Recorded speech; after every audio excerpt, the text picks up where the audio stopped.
Bon, allez, bonjour à toutes et à tous. Merci de votre présence.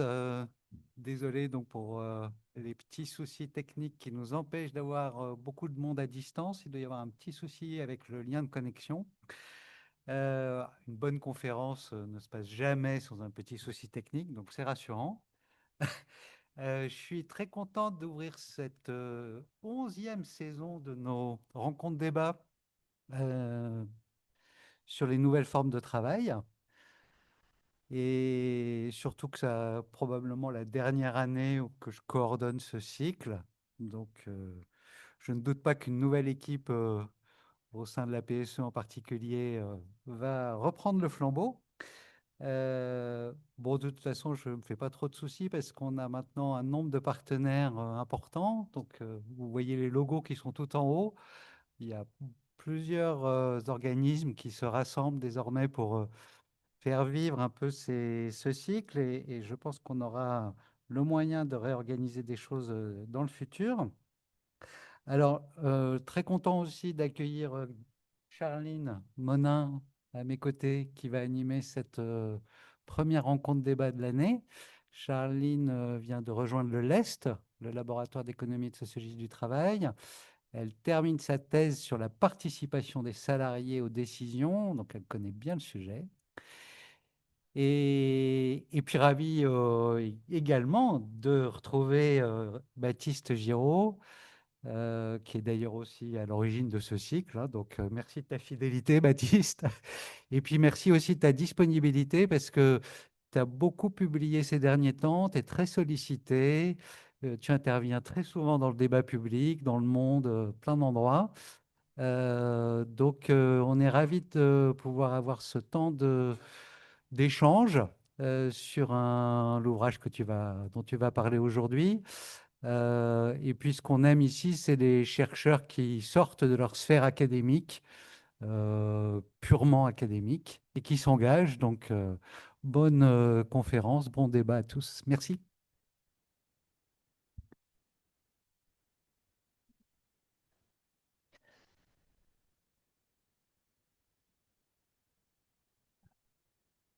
Bonjour à tous. Donc, on va écouter aujourd'hui donc Baptiste Giraud que Blaise vient d'introduire. Donc, Baptiste, il est maître de conférence en sciences politiques et on va parler aujourd'hui d'un de ses ouvrages, un ouvrage qu'il a coordonné et coécrit notamment avec Jérôme Pellis, mais avec aussi d'autres co-auteurs. C'est un ouvrage du coup qui repose sur 6 contributions de chercheurs aussi bien des sociologues, mais aussi des économistes et du coup Baptiste qui est donc en sciences politiques. Euh, voilà, ça c'est l'ouvrage, le dialogue social sous contrôle, qui a notamment été sélectionné récemment comme finaliste du prix Penser le travail, donc qui est un prix qui est cofondé par Sciences Po et Le Monde. Et le propos des contributions de ce livre, il veille avant tout à resituer des travaux, enfin, il s'appuie sur des travaux empiriques et il veille avant tout à les resituer de manière, on va dire, accessible au plus grand monde, au plus grand nombre. Et ensemble, ces contributions, elles dressent donc état, un portrait de l'état du dialogue social français contemporain à ses différents niveaux, dans ses différentes modalités organisationnelles. Et ce qu'a cherché à mettre en lumière cet ouvrage, c'est aussi le paradoxe entre une injonction politique permanente à moderniser le dialogue social, alors qu'en fait, en pratique, ce qui est constaté sur le terrain, c'est que celui-ci est concrètement vidé de sa substance, dans le sens où la capacité des salariés, la capacité du dialogue social à porter la voix des salariés s'avère de plus en plus altérée. Donc c'est au regard de ce paradoxe que cet ouvrage pose le diagnostic d'un dialogue social qui serait sous emprise managériale. Et donc ça m'amène en fait au premier point, et ça m'amène à ouvrir l'intervention là-dessus. sur le fait que cet ouvrage, il dénonce cette instrumentalisation politique et managériale des dispositifs du dialogue social en entreprise. Ce constat-là, il a pu faire l'objet de critiques récentes, notamment de la part de directions des ressources humaines, qui ont pu justement lui reprocher d'occulter le travail que font les RH dans la gestion des relations sociales. Donc voilà, on va ouvrir là-dessus. Baptiste, comment est-ce que toi, tu comprends ces critiques et quels éléments complémentaires tu peux apporter vis-à-vis de ces critiques? Merci beaucoup. Merci beaucoup, Charline, et bonsoir à toutes et tous. Merci à Blaise pour l'invitation, d'autant qu'en fait, la PSE me donne l'occasion de, pour la première fois, de véritablement présenter l'ouvrage. On a discuté avec des représentants syndicaux et d'une association Dialogue, une association qui vise à promouvoir le dialogue social à Sciences Po Paris, mais pour l'instant, on n'a pas eu encore l'occasion de le présenter de manière plus détaillée, approfondie, dans le cadre d'une conférence. Donc, j'en suis évidemment ravi. Et c'est effectivement aussi l'occasion pour moi, puisque la PSE se veut une association qui a vocation à susciter la rencontre entre les mondes des sciences sociales et les mondes des directions d'entreprise et des directions RH. Effectivement, c'est l'occasion pour moi de saisir cette occasion pour, j'allais dire, commencer, entrer dans la présentation de l'ouvrage en repartant des critiques qui ont pu nous être adressés. Alors même si l'ouvrage ne rencontre pas que des critiques, puisqu'il rencontre aussi un certain intérêt, puisqu'il a été quand même sélectionné pour ce livre, pour ce prix, bon, même si j'accorde assez peu d'importance au prix, mais en tout cas du point de vue des membres universitaires et des étudiants qui composaient ce jury, manifestement, il a suscité plus d'intérêt que de rejet. En revanche, il faut être franc, et ça a été dit dans Le Monde, donc je l'ai dit très tranquillement, mais pas que notre livre, hein, les deux autres livres, pardon, avec lesquels on était entre guillemets en compétition, ont suscité un regard assez acerbe de la part des DRH qui, en gros, ont trouvé nos ouvrages trop critiques. Trop critiques. Et si je résume, et on a eu l'occasion d'avoir d'autres échanges informels avec les RH, si je résume les critiques qui nous sont faites, c'est en gros, on nous dit qu'on dépeint un paysage du 19e siècle, hein, on en resterait à une vision un peu idéologique de ce que sont les relations professionnelles, les dynamiques des relations professionnelles en France, et qu'on mettrait trop l'accent, en tout cas pour certains d'entre nous, sur les rapports de domination qui structurent les pratiques de la négociation collective, qu'on ne serait pas assez attentif au travail que réalisent les directeurs des ressources humaines au quotidien pour animer, piloter, alimenter ce dialogue social avec les représentants syndicaux. Et donc, il y en a même certains qui nous ont dit qu'ils avaient été un peu blessés, que notre livre les avait blessés. Alors, véritablement, ce n'était pas du tout l'objectif du livre de blesser personne, mais pour moi, c'est quand même utile de repartir de ces critiques pour prendre le temps de resituer ce qu'est cet ouvrage, ce que sont ses objectifs, ce que sont les perspectives théoriques à partir desquelles il se saisit de l'objet du dialogue social, étant bien entendu qu'il y a différentes manières, toujours, du point de vue des sciences sociales, d'aborder, d'appréhender nos objets d'études et celles du dialogue social en particulier. Bon. Et donc, en particulier, je pense qu'un des éléments qui peut expliquer la réception parfois vive qui a été faite de notre objet, c'est que je pense que dans le monde des DRH en particulier, on est plus habitué à des ouvrages de sciences de gestion ou à des ouvrages ou à des approches de sociologie qui se placent dans la perspective d'accompagner les acteurs dans la pratique justement de la négociation collective qui vise à équiper, à éclairer les acteurs, à chercher aussi à produire des diagnostics partagés avec l'idée que ça va favoriser l'entrée des acteurs dans la négociation collective et dans leur capacité à produire, à s'entendre sur des compromis. Donc, autrement dit, bon, c'est l'objectif des sciences de gestion qui ont toujours vocation à finir sur des préconisations. Alors, ce n'est pas du tout l'objectif de cet ouvrage-là. Cet ouvrage-là n'a pas du tout la prétention à à produire des préconisations. En revanche, il se place plutôt dans une perspective sociologique qui vise à éclairer le débat public. Et si je fais référence à l'un des pères fondateurs de la sociologie, Norbert Elias, il définit le sociologue comme un chasseur de mythes, comme quelqu'un qui a vocation à déconstruire nos représentations dominantes, nos représentations communes du monde social. Alors, puisque j'ai sorti effectivement plusieurs ouvrages, il ne s'agit pas simplement de chasser des mythes politiques ou managériaux, je vais y revenir dans un instant, ça peut être aussi chasser des mythes, déconstruire des mythes militants, c'est l'objectif, en tout cas c'est l'objet de mon livre, de mon autre livre qui est sorti le même jour, sur Réapprendre à faire grève, bon, qui vise à déconstruire une certaine mythologie syndicale de la grève, de l'agriculture, de la grève générale, pour montrer tous les obstacles, toutes les transformations du rapport des militants syndicaux, y compris de la CGT, à la pratique de la grève.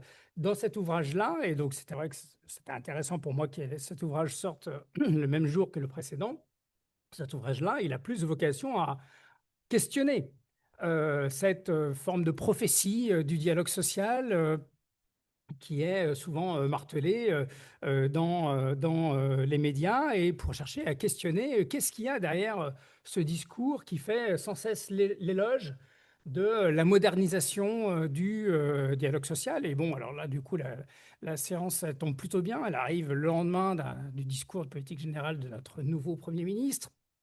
Je ne sais pas, pour ceux qui l'ont entendu, il y a eu tout un simple passage dans son court discours de politique générale qui a été consacré à l'éloge de la démocratie sociale, qu'il s'agit de relancer, de redynamiser, etc. Bon, on n'oublie pas cependant que François Bayrou avait dit exactement la même chose lorsqu'il avait été, donc un peu un exercice de style, un Premier ministre qui arrive au pouvoir, cherche à marquer sa différence avec son prédécesseur et souvent réitère sa confiance dans les partenaires sociaux, dans le dialogue social. Bon, on verra ce qu'il en advient.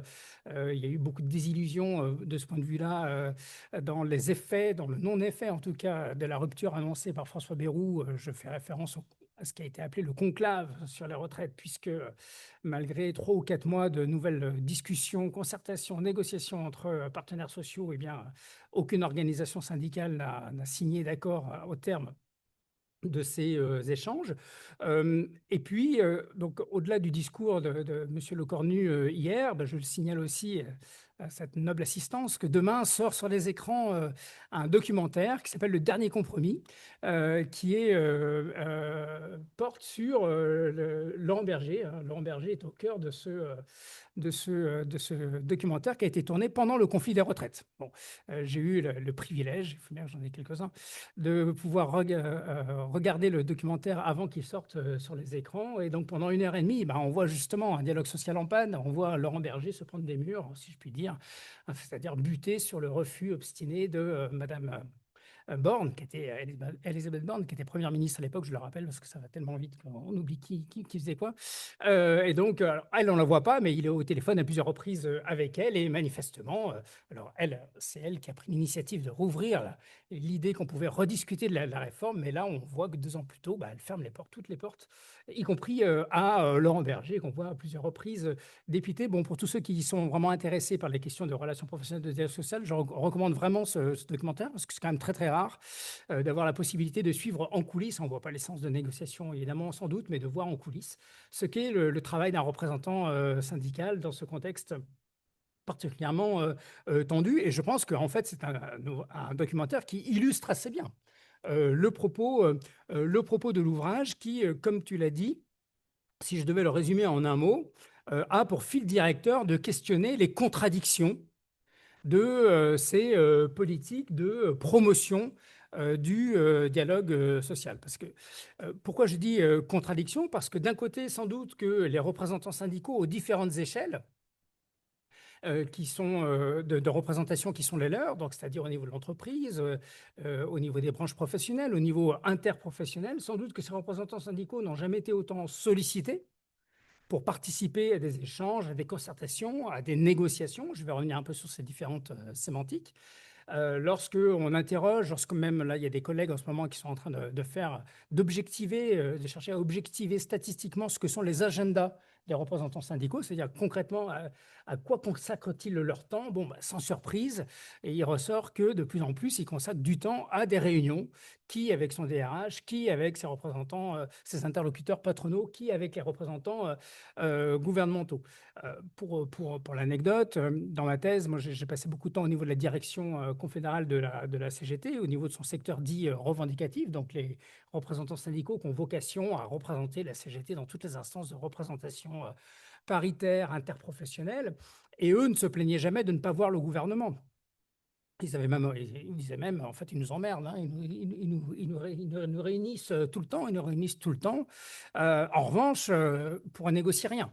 Donc, on passe beaucoup de temps à discuter, mais pour, de leur point de vue, négocier peu de choses. Alors, me dira-t-on, c'est le point de vue de la CGT? Et bien entendu, c'est le point de vue de la CGT, sans doute que le point de vue des représentants de la CFDT ou de Force ouvrière ou de la CFTC serait plus nuancé. Néanmoins, comme nous sommes ici dans les locaux de l'IRT et que j'ai l'occasion dans mes activités professionnelles d'animer des stages, des formations en destination des représentants de toutes les organisations, donc CGT, mais aussi et surtout ici CFDT et Force ouvrière, force est de constater que, et ça va dans le sens aussi de ce qu'on observe nous dans nos enquêtes de terrain, lorsqu'on échange, lorsqu'on est en entretien avec les représentants syndicaux, on a quand même le même discours. C'est-à-dire le sentiment d'être littéralement absorbé dans un travail de représentation institutionnelle qui produit peu d'effets, en tout cas du point de vue des représentants syndicaux et du point de vue surtout des salariés dont ils ont vocation à défendre les intérêts. Et donc, ça a été un peu le point de départ de cet ouvrage qui a été de rassembler des collègues. Et donc, c'est l'occasion pour moi de dire que cet ouvrage est un ouvrage collectif qui rassemble une dizaine de contributeurs qui sont donc à la fois, alors à majorité des sociologues, mais pas simplement, mais pas seulement, parce que donc, moi je suis politiste, donc je viens plutôt de la science politique. Et deux, il y a aussi un chapitre qui est produit par des collègues économistes, celui qui concerne les branches professionnelles. Et donc, c'est déjà l'occasion pour moi de rappeler que cet ouvrage n'est pas monocolore.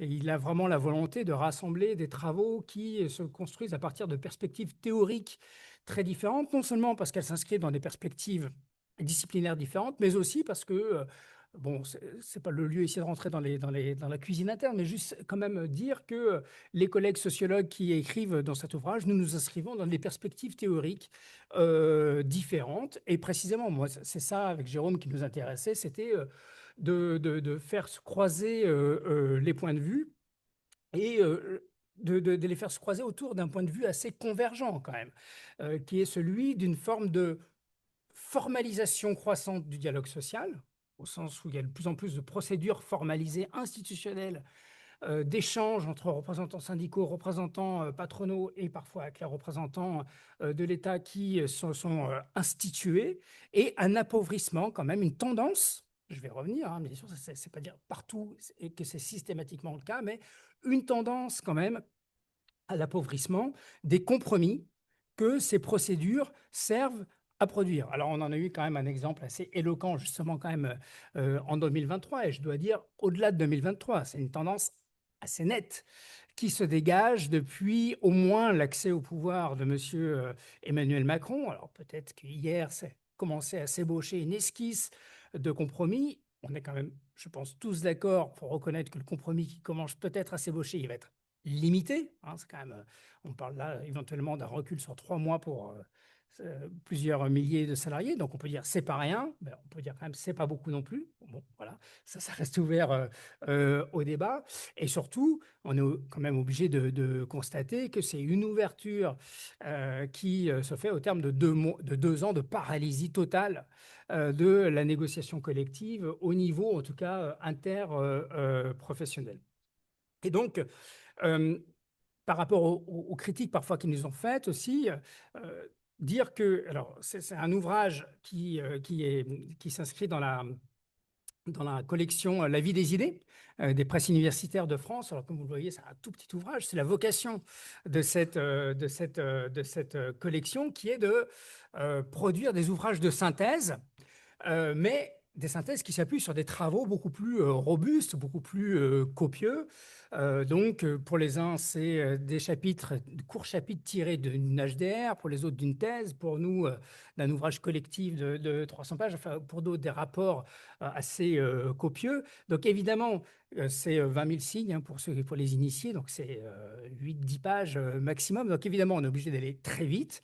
Et donc évidemment, on n'a pas la possibilité dans ce type de format d'ouvrage de restituer toutes les enquêtes empiriques qu'il y a derrière, mais ces chapitres, ils ont vocation à renvoyer justement vers ces travaux pour qui veut, peut s'instruire davantage. Et là, par rapport, voilà, donc c'est pour dire, c'est pas juste une sociologie de bureau, hein, ou une analyse de bureau que l'on fait, c'est vraiment adossé à des travaux d'enquête empiriques fouillés. Bien sûr aussi, puisqu'on nous dit, mais, et je vais revenir après sur le fond de ce qu'on développe, mais c'est pire ailleurs. Bon, souvent, on nous dit, dialogue social, allez voir en Chine, allez voir, je ne sais pas moi, au Venezuela, si le dialogue social n'est pas sous contrôle. Donc évidemment, alors nulle part, hein, on dit que on est arrivé dans une tendance équivalente, en tout cas qu'on est arrivé à un résultat équivalent à ce qui se produit dans les régimes autoritaires, heureusement. Et donc, on ne dit pas à aucun moment que le dialogue social n'existe pas, qu'il est totalement banni. On dit bien sous contrôle, c'est-à-dire qu'en revanche, ce que l'on essaie de montrer, c'est comment ce dialogue social se développe de plus en plus, et en tout cas que les marges de manœuvre des représentants syndicaux sont de plus en plus contraintes par la pression politique d'un côté, économique de l'autre, qui s'exerce sur ses interlocuteurs syndicaux. Et donc, ce n'est pas un ouvrage, effectivement, je l'ai dit, il y a des économistes, des sociologues, des politiciens, il n'y a effectivement pas de gestionnaire. Alors, ce n'est pas un ostracisme de notre part. Un, d'abord, on est quand même très contraint dans la place qu'on a pour faire ce type de volume. Deux, il y a des ouvrages de synthèse déjà du point de vue des sciences de gestion qui sont sortis et qui étaient sortis un an auparavant. Donc, je renvoie à la lecture de l'ouvrage de l'ouvrage qui a été d'ailleurs présenté dans le cadre de la PSE, dirigé par Arnaud Stimek et Rémi Bourguignon, qui s'appelle l'analyse organisationnelle du dialogue social, et donc qui là vraiment met les mains dans le cambouis et ouvre la boîte noire de comment se construit le dialogue social dans les entreprises, avec là aussi une vocation qui est plutôt celle des sciences de gestion, à aussi servir en gros de modèle de bonne pratique, hein, qui peuvent être mises en œuvre dans les entreprises. Mais nous, notre point de vue, et il est totalement assumé, c'est de prendre du recul par rapport aux organisations et de resituer les évolutions des cadres du dialogue social dans ses dimensions politiques et économiques. Là-dessus, on s'inscrit dans une perspective qui n'a rien de révolutionnaire, hein, si on se situe dans une approche européenne des relations professionnelles. Notre ouvrage, il fait directement écho à des travaux qui ont beaucoup plus d'audience que nous, parce que sont écrits en anglais, qui analysent les réformes du dialogue social à l'échelle européenne et qui pointent le diagnostic, enfin notre diagnostic va totalement dans le sens de celui qui est pointé par ces travaux, c'est-à-dire montrer comment les réformes de la négociation collective, qui sont loin d'être une spécificité française, comment ces réformes des règles et des pratiques de la négociation collective accompagnent les réformes néolibérales, sans vouloir utiliser un gros mot, du marché du travail et de la protection sociale, puisque c'est bien de ça qu'il s'agit, et que ces réformes, elles vont toutes dans le sens, un, d'une décentralisation de la pratique de la négociation collective, deux, dans le sens d'une adaptation des règles de la négociation collective pour la mettre, pour la transformer en instrument d'ajustement des règles du travail aux stratégies de compétitivité des entreprises. Voilà. Au motif qu'on est dans une économie mondialisée, globalisée, et donc il faut que les entreprises s'adaptent à cette concurrence internationale et aux logiques de financiarisation du capitalisme.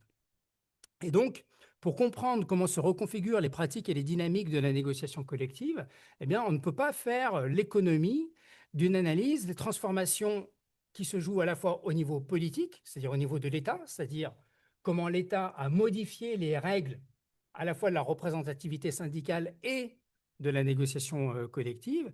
Et deuxièmement, on ne peut pas faire l'économie non plus d'une analyse des effets de la transformation du contexte économique qui pèse sur les marges de manœuvre des représentants syndicaux, mais je rajoute aussi tout de suite des directions d'entreprise.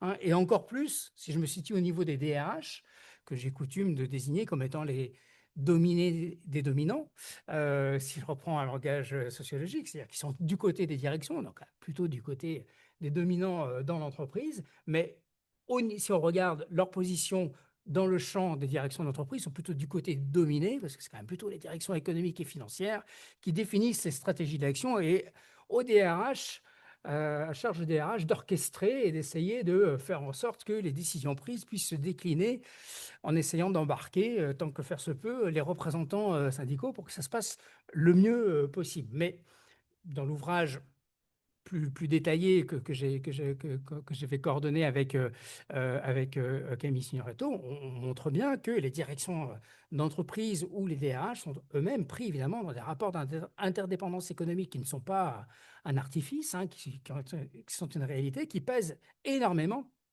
sur leurs propres contraintes dans la manière dont elles peuvent ou non engager des négociations dans l'entreprise.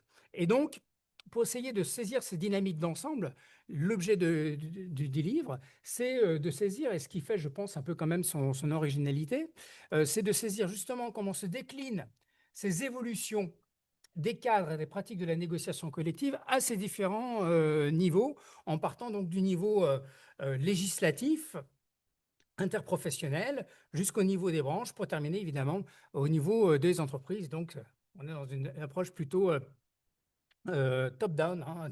Dans le livre, on part du haut pour arriver en bas. Bon, on peut le dire dans l'autre sens, si on a envie, du moment qu'on a lu d'abord l'introduction qui fixe quand même le cadre. Donc, le premier chapitre, pardon, il s'ouvre sur une contribution de Élodie Bétou, collègue professeur en sociologie de l'ENS à Lyon, qui nous propose un court résumé, hein, une partie de son HDR sur la genèse de cette catégorie de dialogue social, de cette catégorie discursive, de cette catégorie d'action publique. Et s'interroger déjà sur la genèse de cette catégorie d'action, ça permet déjà de saisir toute l'ambiguïté de ce terme. Parce que ce que rappelle Élodie Bétou, c'est d'abord que ce terme, il apparaît d'abord pour désigner, dans les années 1980, des procédures de concertation et d'échange entre représentants syndicaux et patronaux et pouvoirs publics en dehors des cadres institués de la négociation collective, qui existent au moins depuis 1936 en France à travers les branches professionnelles, même si une première loi les avait instituées en 1920. Donc, et c'est donc des procédures qui se développent au niveau européen, au niveau des territoires. Donc déjà, de mon point de vue, c'est un élément important. Le dialogue social désigne à l'origine des procédures qui se développent en marge des procédures instituées de la négociation collective. Et ensuite, ce que montre notre collègue, c'est que cette catégorie discursive va se diffuser, notamment à partir des réformes initiées par François Fillon lorsqu'il est ministre du Travail en 2004 sous le gouvernement, dans le gouvernement de Jean-Pierre Raffarin et sous le second mandat de Jacques Chirac, pour bien resituer les choses. Loi de 2004 sur la modernisation du dialogue social. Donc la loi porte ce nom, on ne parle plus de négociation collective, on parle encore moins de démocratie sociale, et progressivement le terme de dialogue social va venir se substituer au terme de négociation collective, et encore plus à celui de démocratie sociale, et les mots ont un sens. Les mots ont un sens, d'autant plus que ce que rappelle Élodie Bétou, c'est que le terme de dialogue social, c'est une catégorie particulièrement floue, c'est-à-dire qu'on peut y mettre le sens qu'on y veut, hein, et que justement, ce qu'elle rappelle, c'est que c'est un objet de lutte, un enjeu de lutte. La définition de qu'est-ce que c'est que le dialogue social, ben, c'est un enjeu de lutte entre représentants patronaux, représentants syndicaux, représentants politiques, qui n'émettent pas le même sens. Et j'ajoute tout de suite, c'est un enjeu de lutte entre représentants syndicaux eux-mêmes. Si on questionne des représentants de la CFE-CGC, de la CFTT ou de la CFTC, ils vont avoir une définition de ce qu'est le dialogue social qui n'est pas tout à fait celle que vont émettre des représentants de la CGT, de la FSU ou encore plus de Solidaire, hein. Donc ce n'est pas une catégorie objective, c'est une catégorie qui fait l'objet de lutte entre acteurs. Mais ce qu'on peut dire, c'est que évidemment, dire dialoguer, ça ne dit pas la même chose que dire négocier. On peut tout à fait, et c'est ce qu'a dit d'ailleurs le gouvernement Borne dans l'épisode du conflit des retraites en 2023, on ne peut pas dire que le gouvernement Borne n'a pas dialogué. Il a reçu à plusieurs reprises les représentants syndicaux et patronaux pour discuter, échanger, dialoguer sur son projet de réforme des retraites, il a dialogué. A-t-il négocié? Manifestement, du point de vue des représentants syndicaux et du point de vue unanime, cette fois-ci des représentants syndicaux, non. Parce que qui dit négocier dit rechercher un compromis, donc ça veut dire, y compris du point de vue du gouvernement, accepter au moins des concessions.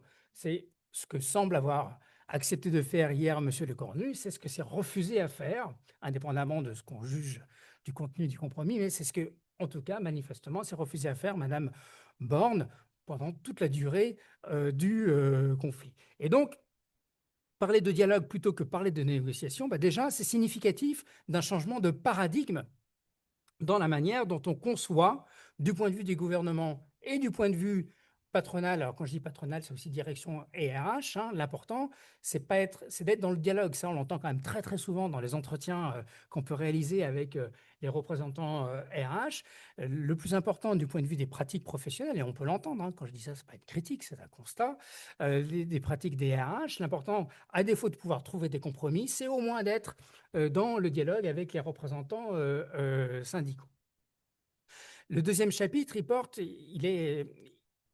c'est une contribution de Jean-Pascal Igelet, qui est maître de conférence en sociologie à l'université de Nancy, et il porte sur les évolutions des pratiques de la relation des négociations interprofessionnelles et de ce qu'on appelle le paritarisme. Et là aussi, c'est intéressant, parce que dans la continuité du chapitre d'Élodie Bétou, il permet de questionner qu'est-ce que c'est que le paritarisme, qu'est-ce que c'est que cette catégorie d'action, et de montrer que ce n'est pas une catégorie figée, qu'elle a évolué dans le temps.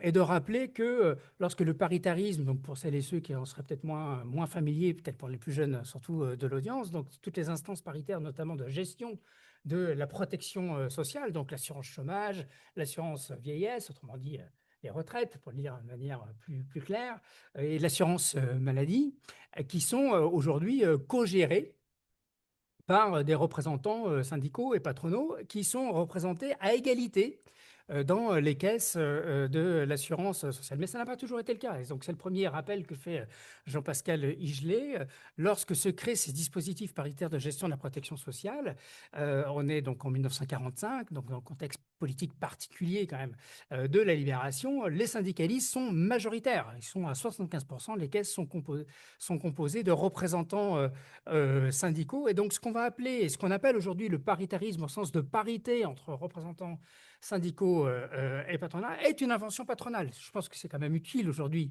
de le rappeler. Ça va s'inventer autour des caisses complémentaires de retraite, l'Agir Arco pour les cadres et pour les autres salariés. Et donc, c'est le patronat qui propose, alors non pas la CGT, qui est à l'époque le syndicat très dominant, mais aussi très politisé. Donc, on imagine mal le CNPF de l'époque, évidemment, rechercher des compromis avec la CGT de l'époque. Donc, il va se tourner du côté de la CFE-CGC et de Force ouvrière, qui sont les deux autres syndicats qui existent avec la CFTC, pour créer ces instances paritaires.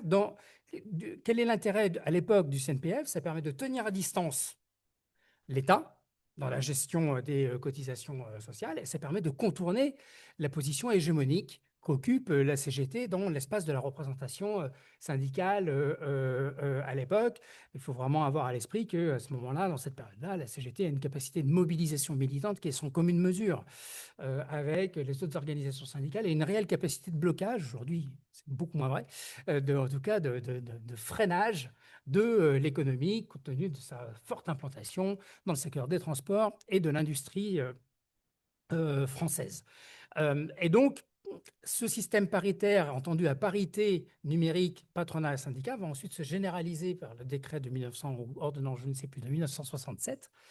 Mais donc, c'est une manière de remettre en cause la domination syndicale dans les instances de gestion de la protection sociale. Et puis le troisième temps que rappelle Jean-Pascal Igelet, c'est la période actuelle, c'est-à-dire l'État contre ce qu'il appelle l'État contre le paritarisme, c'est-à-dire un paritarisme sous tutelle étatique.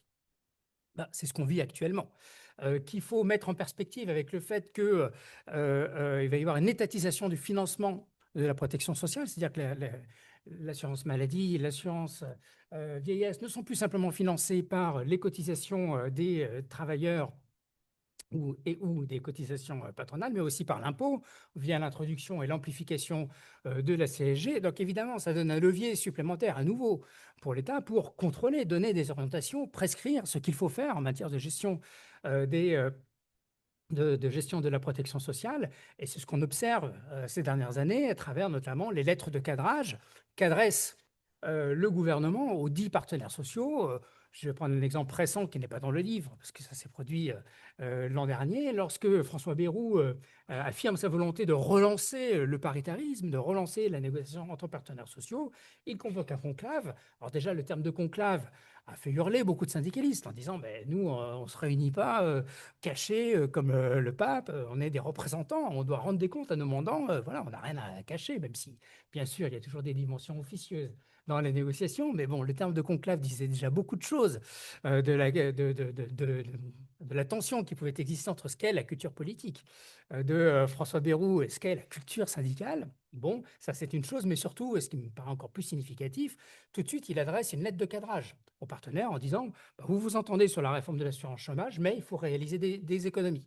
Donc, à quoi sert le paritarisme de négociation? Il sert à accompagner les réformes dictées par les gouvernements. Alors on peut dire oui, mais c'est des réformes qui sont incontournables, rendues nécessaires par le contexte politique et économique. Ça, c'est un autre débat, mais ce qui nous intéresse ici, nous, c'est de souligner que du coup, c'est bien une transformation de la nature de la négociation paritaire qui est placée sous les injonctions politiques, financières du gouvernement. Et on peut reconnaître de ce point de vue-là à Emmanuel Macron une certaine clarté politique. Lui, il a toujours dit en 2023, la place des syndicats n'est pas dans la négociation des retraites, ça c'est une réforme politique. J'ai la légitimité, disait-il, il le dirait sans doute moins facilement aujourd'hui, j'ai la légitimité politique des urnes pour mener la réforme, elle est supérieure et elle s'impose aux syndicats. Et il l'a dit, hein, je ne sais pas, on dit dans plusieurs interviews, il a dit la place des syndicats, c'est dans les entreprises. Voilà, ce n'est pas dans le processus de décision politique. Donc, ce qui nous amène ensuite aux entreprises et aux branches. Donc, il y a d'abord le chapitre sur les branches. Donc là, on rentre dans le vif du sujet sur ce que changent les ordonnances travail, donc ou ce qu'on appelait aussi les ordonnances Macron, adoptées en 2017, qui, vous le savez sans doute si vous êtes ici, ont modifié assez substantiellement, notamment l'articulation entre branches et accords d'entreprise.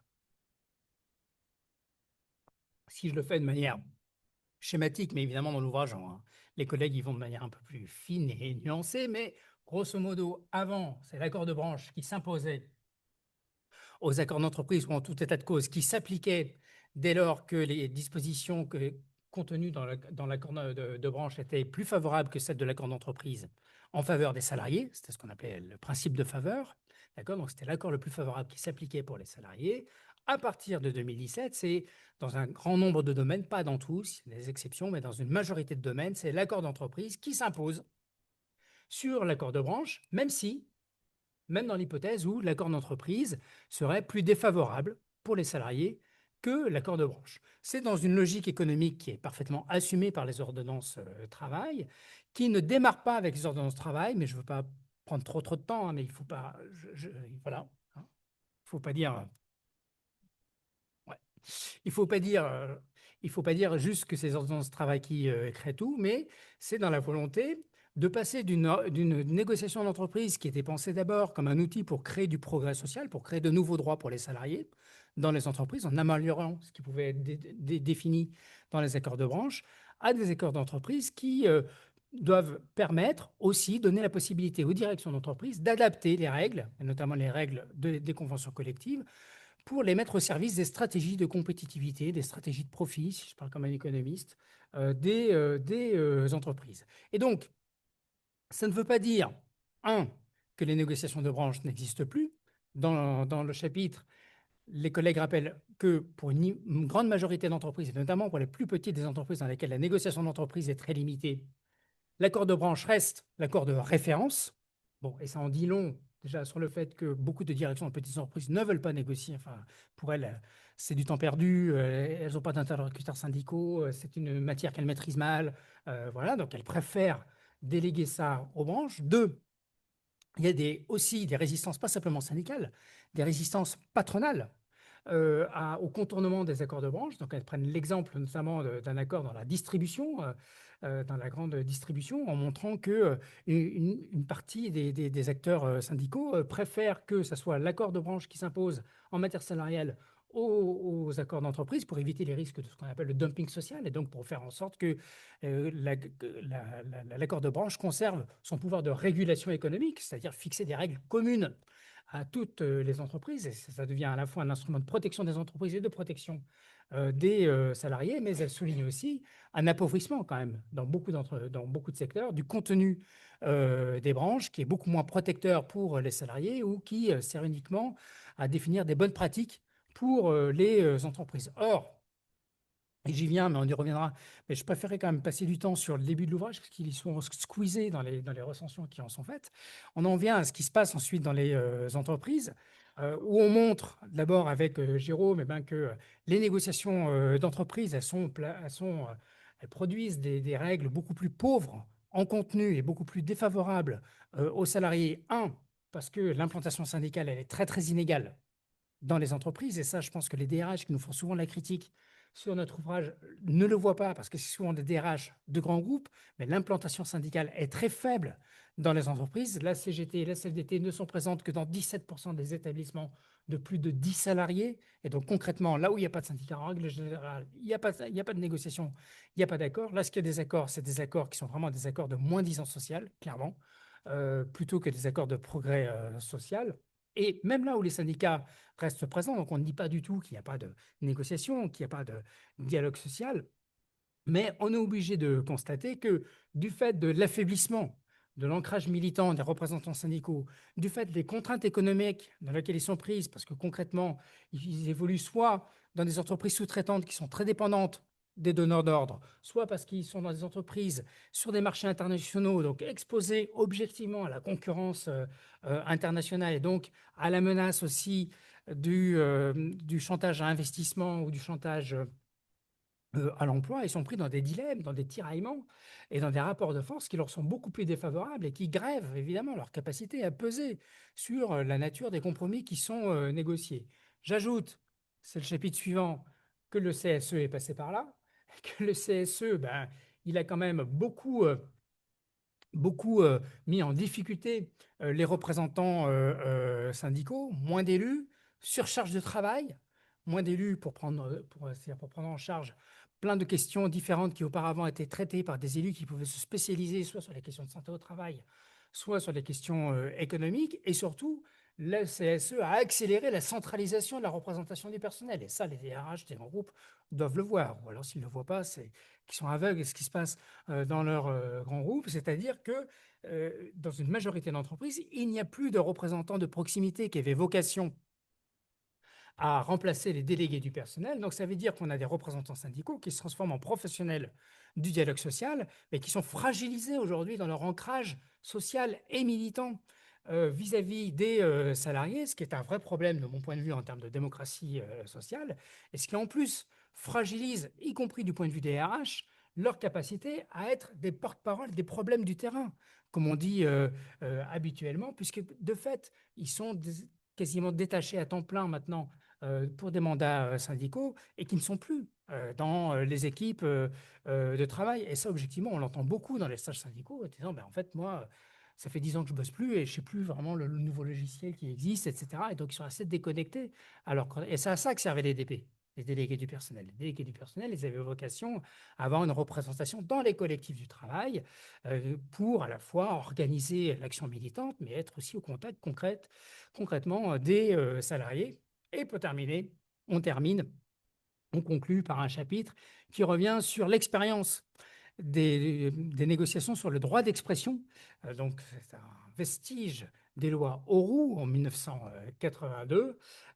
Et donc, on a demandé aux collègues, notamment à Camille Dupuis, à Jules Sima et à Alix Louvion, pour les nommer tous les trois, de nous proposer, donc c'est le fruit d'un rapport qui vient d'être remis, donc la synthèse d'un rapport, parce que ça fait évidemment totalement écho aux problématiques émergentes sur le dialogue professionnel. Donc, avant de nous précipiter, on va en discuter sans doute, sur cette nouvelle mode, j'ai envie de dire, managériale et syndicale du dialogue professionnel, prenons le temps de regarder qu'ont donné cette tentative d'expérimentation de ce qu'on a appelé à l'époque le droit d'expression, qui avait vocation à faire à peu près la même chose, c'est-à-dire à donner la possibilité aux salariés à s'exprimer sur leurs organisations et leurs conditions de travail. Le constat, il tient en 3 points. Très peu d'accords, 1000 accords, simplement, uniquement dans les très très grandes entreprises.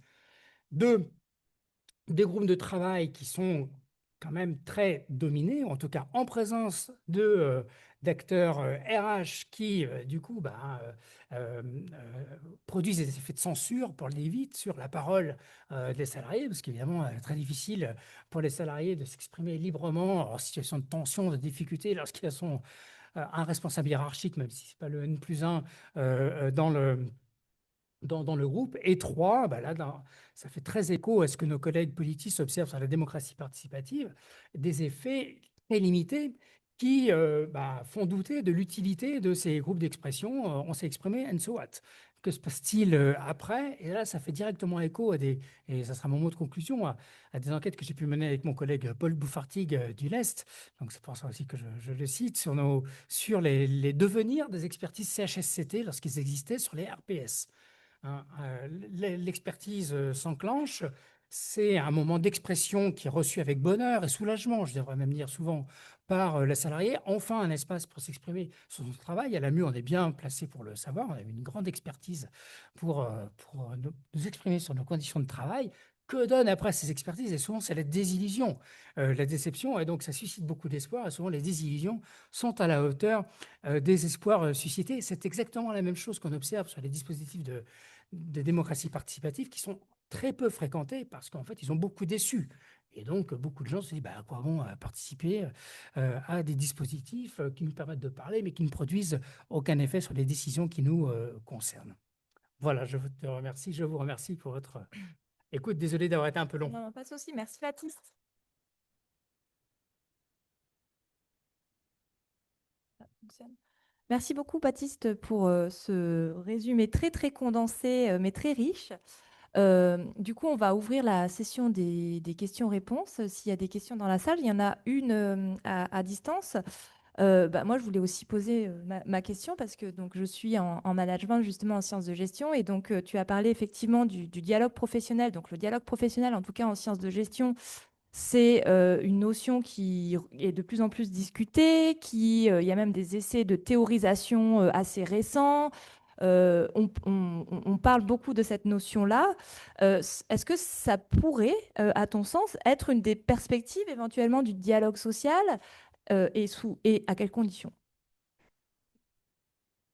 Alors, moi, j'ai quand même souvent l'habitude de dire que vraiment, on n'a pas de boule de cristal. J'ai beaucoup répété ça, effectivement, Blaise, tu l'as dit, j'étais beaucoup sollicité dans la période. Bon, les médias veulent absolument qu'on leur dise ce qui va se passer dans les 3 mois qui viennent. Déjà, dans la semaine, c'est compliqué. Donc, vraiment, le principe des sciences sociales, c'est de chercher déjà à rendre compte de l'existant. Ouais, déjà, ça demande du temps. Ce que je peux dire pour pas fuir ta question, moi j'analyse d'abord surtout le succès de cette nouvelle thématique comme le reflet justement de la crise du dialogue social. Donc, de mon point de vue, précisément, contrairement à. J'ai un avis divergent là-dessus par rapport à d'autres collègues. Je pense précisément que le fait que tout le monde se soit emparé, donc c'est même pour ça que j'ai pris la peine de le dire. De mon point de vue, c'est pas simplement, entre guillemets, un gadget managérial. Effectivement, les DRH s'en saisissent beaucoup, en tout cas, les DRH des grandes Et entreprises. les représentants syndicaux aussi. Voilà. C'est-à-dire que c'est aussi un objet qui apparaît dans les conventions collectives de plus en plus. Absolument. Donc voilà, on est bien d'accord là-dessus sur ce constat. Hein, ça a aussi beaucoup porté. Alors je pense pour des raisons différentes, mais qui renvoient à un même constat de part et d'autre, d'une difficulté à faire vivre les dispositifs classiques de la représentation du personnel et d'en faire un outil qui soit managérial ou syndical opérationnel, c'est-à-dire productif, qui serve à produire quelque chose. Je pense aussi que ça vient combler le vide que le CSE va contribuer à creuser, ce que je viens d'expliquer, c'est-à-dire la fragilisation très nette, hein, pour être très concret. Et donc, c'est quand même un paradoxe à souligner. Il y a un engouement d'un côté pour le dialogue professionnel, et ça, pour le coup, c'est un point de désaccord moi, que j'ai avec Yves Clos, qui est un de ceux qui portent beaucoup ces questions de dialogue professionnel, qui vient de rédiger avec plein de collègues une charte sur les bonnes pratiques du dialogue professionnel à mettre en place. Mais moi, je lui dis en toute amitié, mais enfin, il faut quand même faire le constat que dans les accords CSE, un tiers simplement prévoit la présence de représentants de proximité. Donc, d'un côté, on vide, on appauvrit considérablement ce que sont les dispositifs qui ont vocation à faire vivre la représentation et le dialogue entre salariés et hiérarchie par l'intermédiaire de représentants du personnel. De l'autre, on plébiscite le dialogue professionnel. Là, de mon point de vue, il y a quand même deux tendances assez contradictoires. Donc, je pense que du point de vue des RH, comme du point de vue des syndicalistes qui s'en saisissent, c'est l'opportunité, j'allais dire, de faire vivre justement ce que je disais, ce dialogue, cet échange. Moi, pour l'instant, je reste circonspect. J'espère, en fait, j'espère que me tromper, hein, mais je suis assez circonspect pour les raisons, en fait, qu'évoquent les collègues sur l'expérience qui a eu lieu sur le droit d'expression, même s'il y a des différences, mais je reste assez circonspect sur les résultats que ça peut produire si je me place du point de vue des salariés, du point de vue des RH, du point de vue des représentants syndicaux, je vois bien. L'intérêt, bah, je veux le dire un peu de manière commune, du point de vue des RH, ça justifie une fonction, ça justifie un travail. On anime les RH, ils adorent faire des groupes de travail. Bon, c'est un groupe de travail supplémentaire qui est créé. Du point de vue des représentants syndicaux, je peux voir aussi l'intérêt. Ça justifie ce qu'on arrive à obtenir de la part des directions d'entreprise, c'est-à-dire des instances de concertation, et ça peut répondre aux attentes des salariés. Il y a beaucoup de collègues sociologues du travail. Je renvoie encore au dernier ouvrage de Bruno Palier sur la question qui pointe la crise du sens du travail et qui pointe aussi une crise de la participation au travail, parce qu'on est dans des organisations du travail de plus en plus contraintes. Alors justement, est-ce que ces instances, est-ce que ces espaces du dialogue professionnel vont véritablement réussir à se faire une place dans des organisations du travail qui sont de plus en plus contraintes du fait des stratégies économiques qui imposent ces contraintes organisationnelles aux salariés? Et en particulier, est-ce qu'un dialogue professionnel est possible sans la médiation de représentants syndicaux? Moi, c'est là où je vois aussi le danger, ou en tout cas le risque. C'est que le dialogue professionnel peut aussi devenir une justification à un contournement ou à l'affaiblissement des droits des représentants syndicaux en disant bah, finalement les salariés peuvent directement s'exprimer. Alors sur certains sujets, sans doute, sur l'aménagement de l'espace de travail, sans doute qu'il n'y a pas besoin des représentants syndicaux. Je suis le premier à leur dire, est-ce que vous avez vraiment besoin de courir dans tous les groupes de travail qu'on vous propose? Sans doute pas. Mais en revanche, s'il s'agit véritablement de discuter organisation du travail, finalité du travail, s'il s'agit vraiment de mettre en débat ces questions-là, bah, les rapports hiérarchiques produisent quand même des effets sur la manière dont les salariés peuvent se sentir plus ou moins libres d'exprimer et surtout sur la force que peuvent avoir l'intervention et l'expression des salariés sur ces questions-là. Merci Baptiste. Peut-être je donne la parole. Il y a une personne en ligne qui souhaitait poser une question et après on ouvrira les questions à la salle. Donc vous pouvez y aller, Luc Justet. Vous pouvez mettre votre micro et poser votre question. Vous m'entendez? Oui, on vous entend. Ah ben, je ne savais pas que j'avais posé une question, mais Pardon, c'est parce que vous avez levé la main. ben, je ne l'ai pas fait exprès, mais je peux intervenir Ah, quand même il n'y pour a pas de dire problème. que, Si vous... comme vous voulez, je suis... donc moi, j'ai été inspecteur du travail très longtemps et je suis spécialisé depuis 40 ans sur les questions, alors, on va dire, de dialogue social pour faire vite, ce qu'on appelait avant négociation et négociation collective et conflit au travail. Euh, Ce que je veux dire, c'est que par rapport à ce qu'a dit Baptiste Giraud, bon, juste enfin, un ou deux points de vue. Dialogue social, c'est un terme qui a été inventé, on va dire, entre guillemets, non pas par la France, mais par l'OIT, hein, par l'Organisation internationale du travail, pour, on va dire, égaliser un peu, enfin, pour que tout le monde parle de la même chose. Donc, c'est un terme qui a été repris. Donc, vous avez aujourd'hui une définition hein, du dialogue social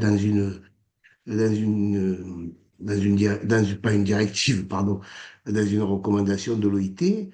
Et grosso modo, moi j'interviens beaucoup aussi à l'étranger sur ces questions-là, les expertises dialogue social.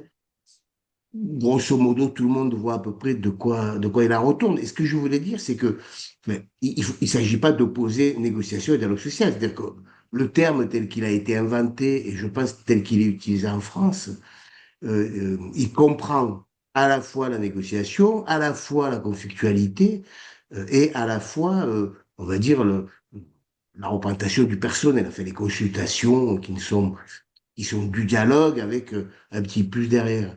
Donc, le terme dialogue social, moi, ça ne me gêne pas de l'employer parce que, bon, il recouvre ces trois réalités quand on regarde un peu de plus près. Et je pense qu'il faut l'utiliser avec cette idée-là.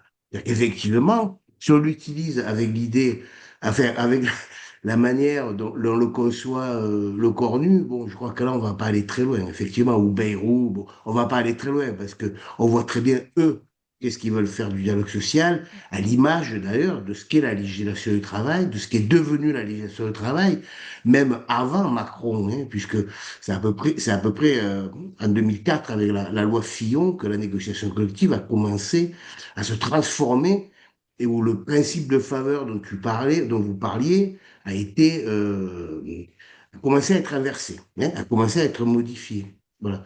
Donc ça, je crois que c'est bon, c'est quelque chose qui est important. Bon, sur le paritaire, je ne sais pas si j'ai encore une minute. Une minute, si vous avez une question précise, ou Non, non, sinon, j'avais pas de questions. C'était juste, j'avais deux ou trois d'accord. observations par rapport à ce qu'avait dit Baptiste Giraud. Mais si mon temps est écoulé, je laisse la parole aux autres. En fait, ça dépend des autres questions de la salle. Peut-être Oui, oui, on peut allez-y, allez-y. demander à la salle, est-ce qu'il y en a qui souhaitent intervenir? Merci beaucoup en tout cas. Je vous en prie. Oui, bon, merci beaucoup. C'est super, Baptiste. Euh, une, euh, une petite déclaration d'excuse. Il n'y a pas de syndicalistes et CGT, ils sont en plein congrès. Émilie Cantra m'a dit qu'elle aurait aimé être ici, mais elle est prise. Bon, voilà, donc je suis chargé de l'excuser. Alors moi, j'aurais plusieurs questions. La première, c'est qu'il y a un mot, une expression qui est sous-jacente dans la quasi-totalité de tes remarques et que tu n'utilises pas, c'est rapport de force. Alors j'aimerais savoir si c'est à dessein ou pas. Deuxième, c'est peut-être une remarque, mais est-ce que c'est si nouveau que ça, la volonté de négocier à l'échelon le plus décentralisé? Euh, j'ai enseigné la planification française. Dans les années 60, on parlait de politique des revenus.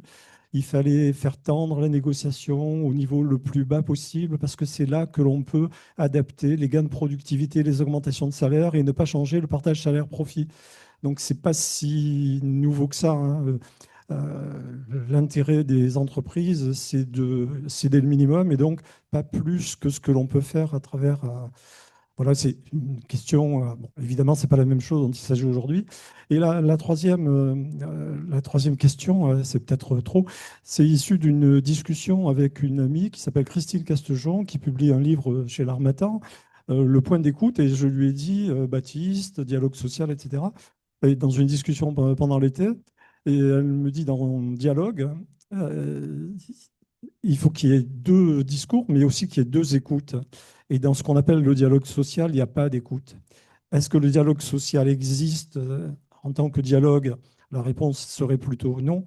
Et est-ce qu'il peut exister au-delà de l'atelier, au-delà de la proximité, au-delà des gens qui peuvent s'écouter parce qu'ils sont ensemble dans une situation de travail? Ça fait beaucoup de questions, hein. Ben, je fais vite. Alors, merci Michel. J'ai pas entendu. Le dernier compromis. Oui. Il sort demain, hein, donc ne le cherchez pas ce soir. Euh, donc, non, bah, rapport, non, mais alors je vais vite faire la première. Non, c'est pas un gros mot, rapport de force, pas de souci. En tout cas, pour ma part, effectivement, il est très structurant. Non, mais peut-être que inconsciemment, j'ai évité de l'utiliser parce que, bah, justement, enfin, j'essaye d'avoir un discours où tout de suite, on évite d'être tout de suite trop vite catalogué. Moi, cet ouvrage, je l'ai vraiment pensé d'abord avec Jérôme pour s'adresser à un grand public et vraiment pour pas parler uniquement à un public de convaincus. Voilà.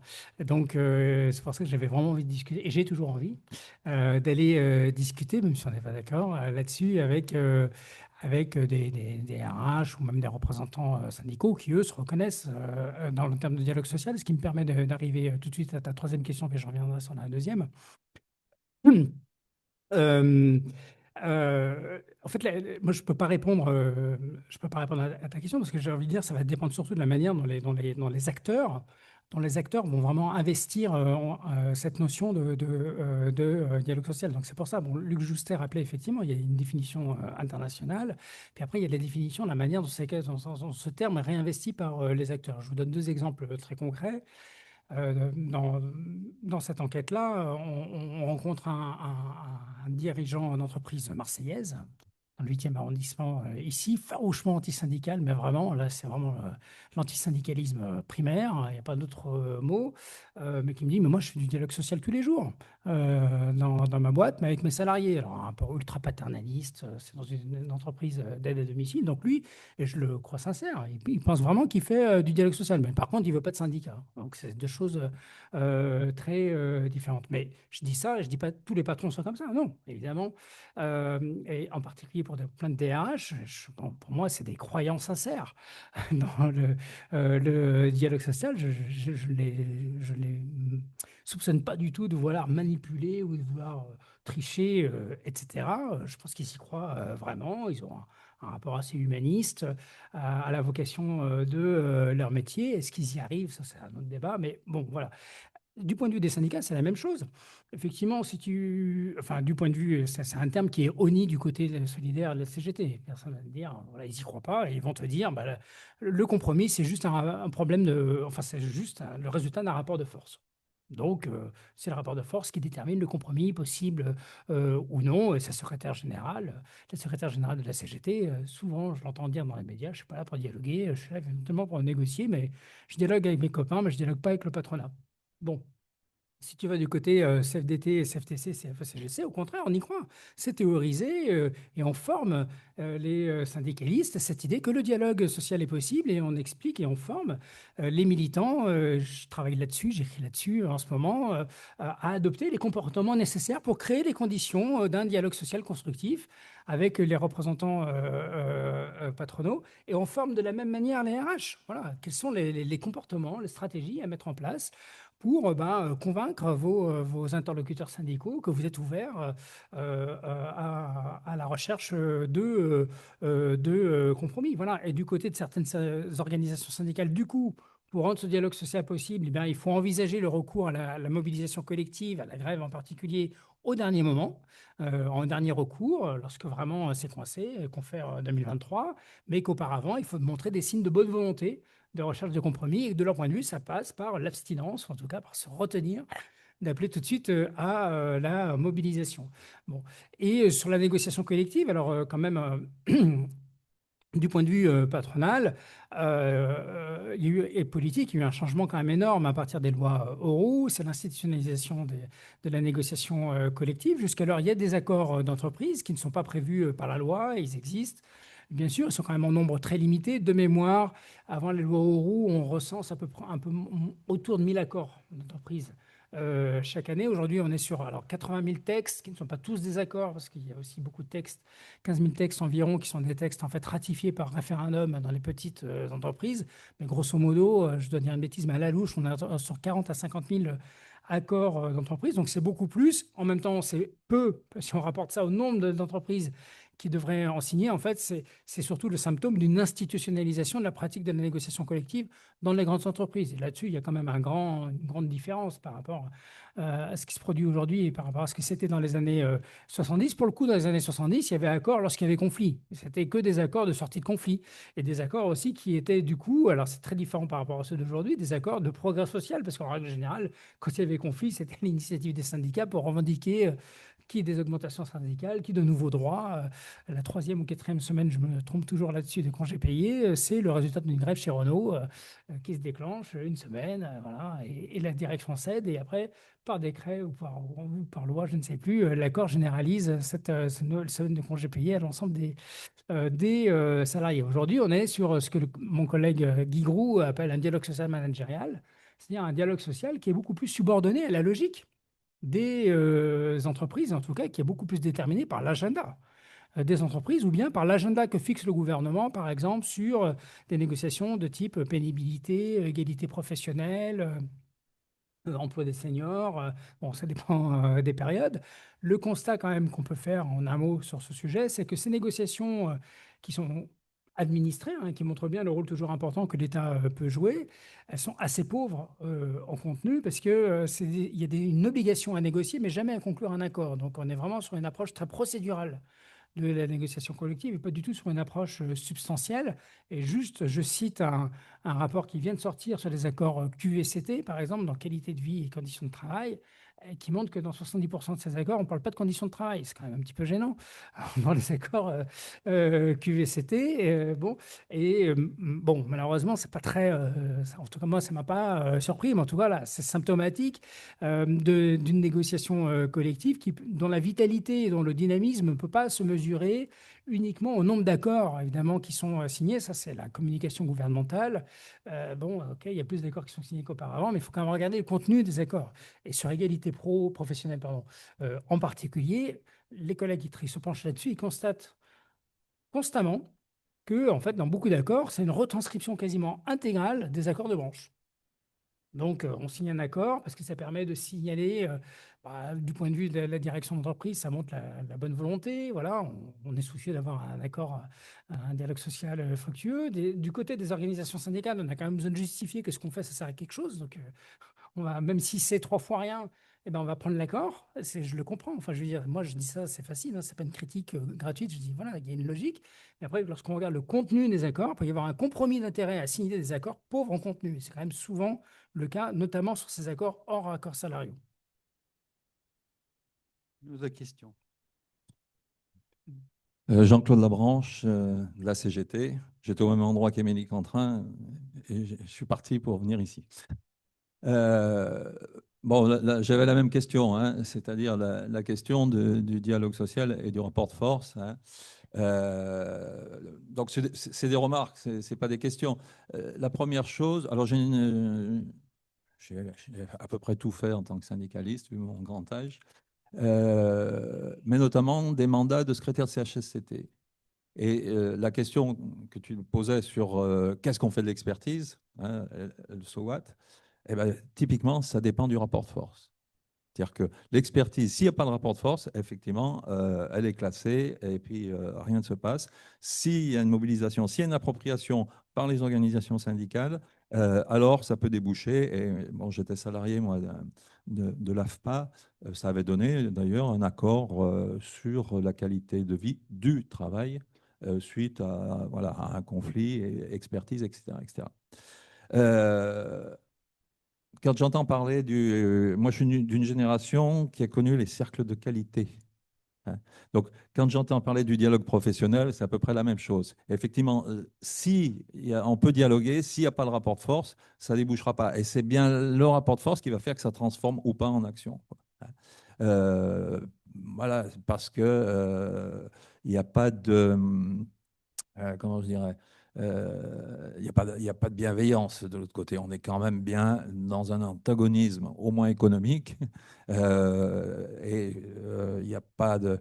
Enfin, je veux dire, dans le partage de la valeur ajoutée, si on améliore les conditions de travail, il faut créer plus de valeur, etc. etc. quoi. Hein. Donc, seule la confrontation permet de faire avancer les choses, selon nous. Et puis, dernière chose, tu as attaqué en disant référence au 19e siècle. Dans ma fédération, donc la Fédération de l'éducation, de la recherche et de la culture, on relance une expérimentation sur un vieil outil de la fin du 19e siècle qui était les enquêtes ouvrières. Hein, pour que raccrocher, alors ça sera l'objet d'un autre débat et d'un autre livre peut-être, mais comment on raccroche les apparatchiks du syndicat, parce que les dernières lois ont fait qu'il y a la professionnalisation du syndicat. Bon, tu le dis en filigrane, mais bon, c'est quand même bien pour isoler, faire des professionnels et surtout les isoler des travailleurs. C'est comment on reconnecte justement les syndicalistes et les salariés et éviter effectivement le contournement au travers des outils managériaux.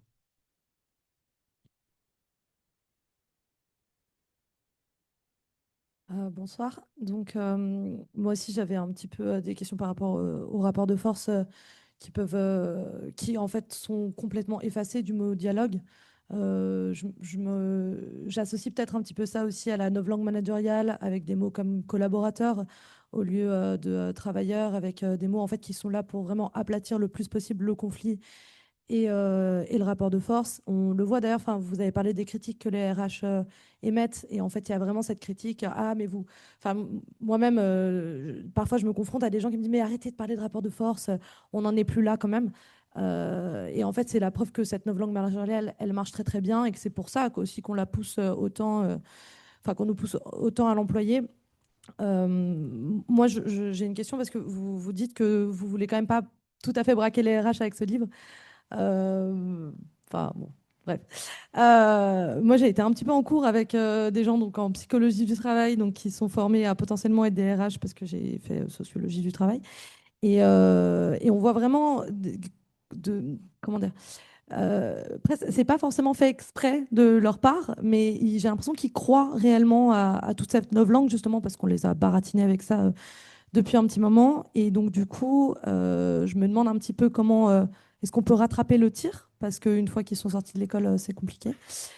Et une autre question également par rapport désolé s'il y a des RH. Bon, peut-être pas.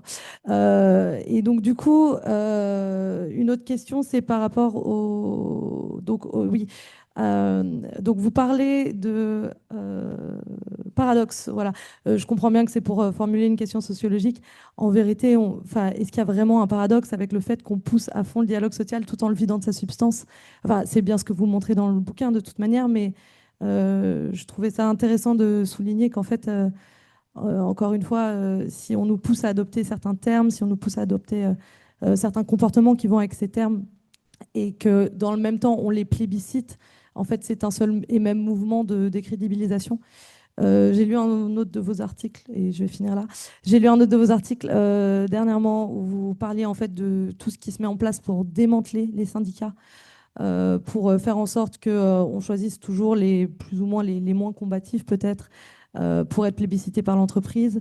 Et oui, et donc du coup, euh, c'est peut-être aussi en lien avec le fait qu'on a intérêt à avoir des syndicalistes de profession qui ont des intérêts de classe qui vont peut-être être plus proches de ceux du patronat que de ceux de l'ouvrier, parce qu'ils arrivent à des modes de vie, j'imagine, qui sont peut-être un peu plus proches de ceux du patronat que de l'ouvrier. Et est-ce qu'on a la possibilité de ramener des délégués du personnel, et comment est-ce que ça pourrait se présenter? Merci. Merci beaucoup. Bon, bah, votre dernière question, c'est l'objet du livre là, que je suis en train d'écrire. Donc rendez-vous dans un an. Je vais y revenir. Non, non, mais alors, c'est pas que je veux pas les braquer. Oui, j'ai pas non, c'est juste que j'ai envie d'entrer en discussion. Voilà, c'est juste parce que je pense que c'est quand même notre rôle aussi en sciences sociales, non pas justement de renoncer à une sociologie critique, c'est-à-dire une sociologie qui questionne les catégories de pensée et les catégories d'action, mais je pense aussi que c'est quand même aussi assez important euh, de ne pas rester uniquement entre convaincus.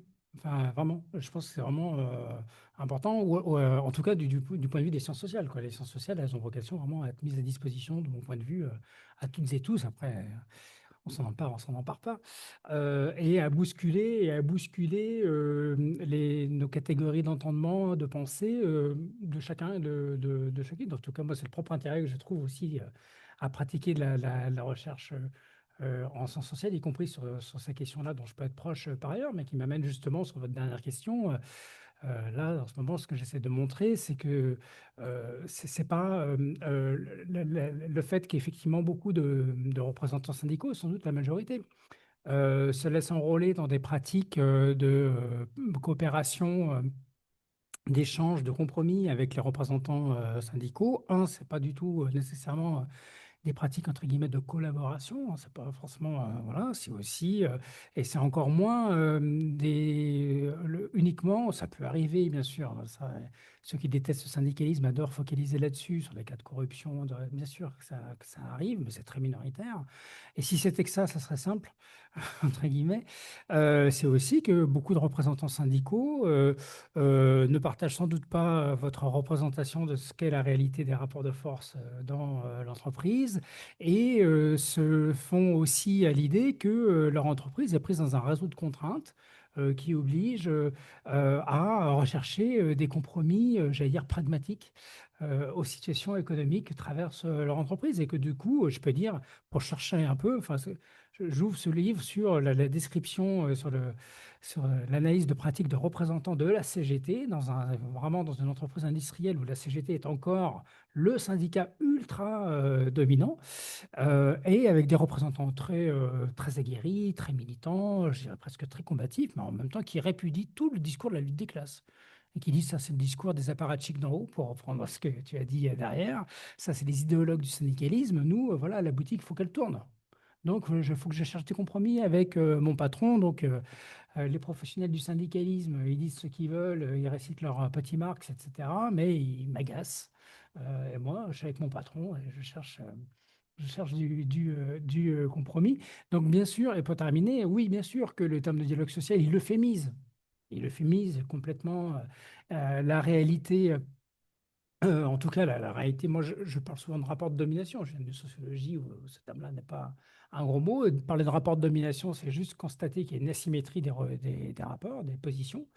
Et juste peut-être pour vous donner, alors je ne sais pas ce qu'il faut faire, et puis bon, voilà, il y a toujours une partie, c'est logique quand même que ceux qui se destinent à travailler pour des RH croient dans la possibilité du dialogue social. Sinon, je ne leur conseillerais pas de faire ce métier-là, parce qu'ils vont être quand même en contradiction permanente avec eux. Donc il y a une forme de cohérence sociologique quand même, est-ce qu'ils y croient, et leur formation sociologique et leur formation professionnelle les conforte dans l'idée que le dialogue social est possible. Juste en revanche, ne partez pas de l'idée, ça renvoie plutôt à mes autres travaux sur les conflits et les grèves. J'ai quand même l'habitude de dire, c'est pas parce qu'il n'y a pas de grève, ce qui est souvent le cas dans les entreprises, qu'il y a une adhésion unanime des salariés au discours et aux politiques managériales, et que, en fait, souvent, parfois, dans ce matin d'enquête, les plus critiques sur ces questions de dialogue social, c'est pas les représentants syndicaux qui jouent plutôt le jeu, pour la raison que je viens d'évoquer, c'est plutôt les salariés. Plutôt les salariés qui sont c'est du baratin, enfin voilà, si je résume, bon, mais qui s'articule, scepticisme, et qui s'articule aussi à une forme de résignation. C'est l'ordre économique, c'est le capitalisme qui veut ça, mais on participe sans croire, voilà. Hein, on participe au travail et on participe au dispositif management sans y croire. C'est un peu une des thèses que je vais essayer de développer dans ce prochain livre. Une petite dernière question rapide avant qu'on conclue ou non? Sinon, moi j'en ai une. Rapide à formuler peut-être. Moi j'aurais voulu t'entendre sur le terme, sur le titre finalement que vous avez choisi, parce que je pense qu'il a dû aussi, c'est le choix des mots là qui a peut-être aussi suscité des réactions hein, que tu as évoquées au début, des DRH, etc. Le terme de contrôle. Et alors, ça me faisait toujours référence à une petite littérature que j'ai pu consulter sur le sujet. Alors, autonomie et contrôle, finalement. Un grand classique des sciences sociales. Alors, j'entends bien hein, les questions de rapport de force, bon, de tout ce que tu as évoqué, mais est-ce qu'il n'y a pas quand même des, des pistes, des exemples, des perspectives peut-être, peut-être pas euh, le lendemain qui chante, hein, mais de progrès voilà, qui soient collectivement faisables et dans un esprit qui ne vexe personne, enfin qui embarque quand même toutes les tendances possibles hein, avec leur représentation pour finalement avoir des démarches qui privilégient un peu l'autonomie des acteurs. Voilà. D'ailleurs, tu l'évoques un tout petit peu hein, dans certains cas sur le fait que, bah oui, il y a des gens qui mettent aussi bien à distance les instances nationales, le discours idéologique, etc. Et qu'en fait, ce qui compte, c'est le réel, c'est les gens, c'est l'organisation du travail. Pour tout le monde, pour les syndicats, pour les DRH, qui parfois se laissent embarquer dans de la novlangue et sont très loin des réalités, hein, on est bien d'accord. Mais bon, dans certains cas, ça peut quand même fonctionner. Voilà, enfin, est-ce que c'est possible selon toi? Ça, c'est la voix RH critique qui s'exprime. Très bien. Alors le titre, c'est toujours un problème. Alors c'était très simple, enfin ça n'a pas été un problème du tout avec les PUF, hein, qui nous ont tout de suite soutenus. Le truc, c'est que, on voulait éviter le énième titre, la crise du dialogue social, déjà parce que j'avais sorti un compromis salarial en crise, et en plus parce que je ne crois pas que le dialogue social soit en crise, précisément parce que je ne pense pas.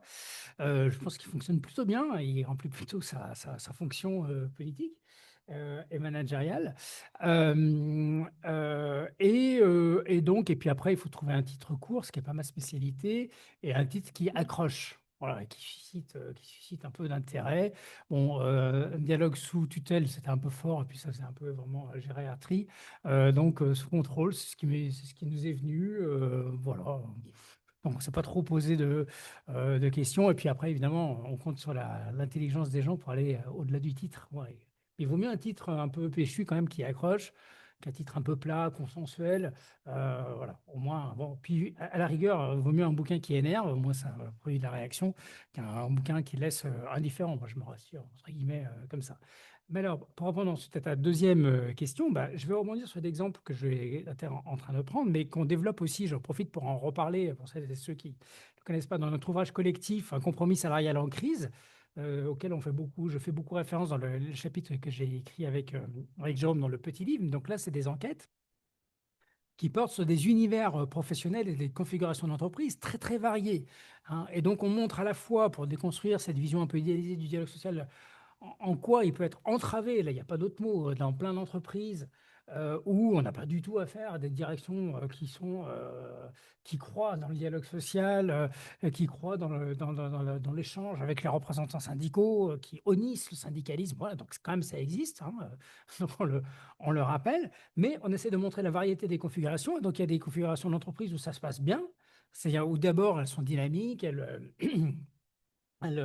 elle dégage beaucoup de bénéfices, et où la configuration est réunie pour que des négociations collectives continuent à s'engager et produisent encore des résultats pour les salariés. Bon, ceci étant, ça ne te surprendra pas parce que tu as fréquenté longtemps une entreprise qui appartient à ce type de catégorie-là, mais les conditions pour que ça puisse fonctionner, alors ça ne veut pas dire qu'il n'y a pas de rapport de force. Alors déjà, je le dis d'emblée, dans les deux entreprises et dans l'entreprise que j'évoquais précédemment, on a à chaque fois affaire à des entreprises où les syndicats sont forts en termes de militants, et il se trouve que là, en plus, dans les trois configurations, on a affaire à une CGT dominante, pas hégémonique, hein, pas toujours, mais dominante, très clairement, mais une CGT aussi, pour tordre le cou aux caricatures qui sont faites, qui signent plein d'accords, mais parce que c'est des accords quand même plutôt bons pour les salariés, même si, alors, c'est des accords qui inclut beaucoup de participation financière, par exemple, dans une entreprise. Donc ça, c'est quelque chose qui tord les boyaux aux délégués syndicaux de la CGT, parce que bon, la CGT, elle est opposée dans son idéologie, c'est pas un gros mot, hein, dans ses positions doctrinales, elle est opposée à la participation financière, et elle défend le principe d'augmentation générale des salaires. Mais de l'autre côté, il y a les salariés qui disent, bah, si, je le veux bien, moi, les centaines, voire les milliers d'euros, parce que pour ça, c'est en milliers d'euros que ça se compte, de participation financière qu'on me propose. Et donc, eh bien, on a des représentants des syndicaux qui sont tiraillés entre leur appartenance et leurs croyances politiques, et puis leur position institutionnelle, et ils sont redevables, et ils ont des comptes à rendre évidemment aux salariés, d'autant plus avec la réforme de la représentativité. Je le rappelle, il faut être syndicat représentatif pour pouvoir négocier. Et donc ils composent, hein, ils font des compromis eux-mêmes avec eux-mêmes, j'ai envie de dire, hein, ils sont pris dans leurs propres contradictions. Donc, pour répondre à ta question, et donc là-dessus, donc on dit pas, et c'est bien pour ça, je prends toujours soin de dire, on ne dit pas négocie plus rien, mais il y a un point qui me paraît fondamental. Bien sûr, il y a des configurations d'entreprise où des compromis restent possibles, mais parce qu'il y a à la fois une présence syndicale forte, deux, des entreprises qui sont très bénéficiaires, et trois, qui ont besoin de salariés qualifiés, donc qui ont besoin de les fidéliser. Et comment on les fidélise? Bah, avec des salaires quand même plutôt avantageux, avec des conditions de travail plutôt avantageuses, qui vont être négociées avec les représentants syndicaux. Mais ce qu'il ne faut pas oublier, c'est ça que c'est pour ça que j'ai envie de rentrer en discussion avec les RH, c'est qu'il y a toutes les autres entreprises, c'est que la décentralisation de la négociation collective, elle est un creuset des inégalités sociales entre salariés. Parce qu'en gros, il y a les salariés de la pétrochimie, voilà, ça c'est l'aristocratie ouvrière, avec des syndicats forts, avec la possibilité de bloquer et d'avoir un impact réel sur le fonctionnement de l'entreprise et sur les dividendes enfin en tout cas sur les chiffres d'affaires de l'entreprise. Donc là, ils sont en position de force pour négocier et ils obtiennent des compromis qui sont vraiment substantiels en termes salariaux, en termes d'organisation du travail. Et puis, il y a les salariés de la grande distribution, où là, on est sur des modèles d'entreprise avec un patronat très hostile au syndicalisme, un modèle d'organisation du travail qui est fondé sur le principe d'une main-d'œuvre interchangeable. Vous n'êtes pas d'accord, bah, vous partez, c'est pas grave. On vous remplace immédiatement, de préférence avec des étudiants et des lycéens qui seront bien contents de faire quelques heures pour payer leurs études, et donc des représentants syndicaux qui, alors en plus, main-d'œuvre complètement segmentée, émiettée dans tous les sens, donc très difficile à organiser, femmes seules, précaires, enfin bref, n'en rajoutez pas, la liste est longue. Et donc là, comment ils font pour négocier? Bah, voilà. Et donc, du coup, on s'étonne après la smicardisation des salariés. Bah, non. Enfin, je veux dire, typiquement, on l'a bien vu l'an dernier, j'en terminerai là-dessus, quand la question du pouvoir d'achat s'est invitée dans le débat public et que le président, l'exécutif, a dit bah oui, ok, il faut en faire un sujet, mais ce n'est pas l'État qui tranche. On renvoie à la négociation collective d'entreprise. Bah, il y a des salariés qui vont tirer leur épingle du jeu, et puis il y a tous ceux qui n'auront rien.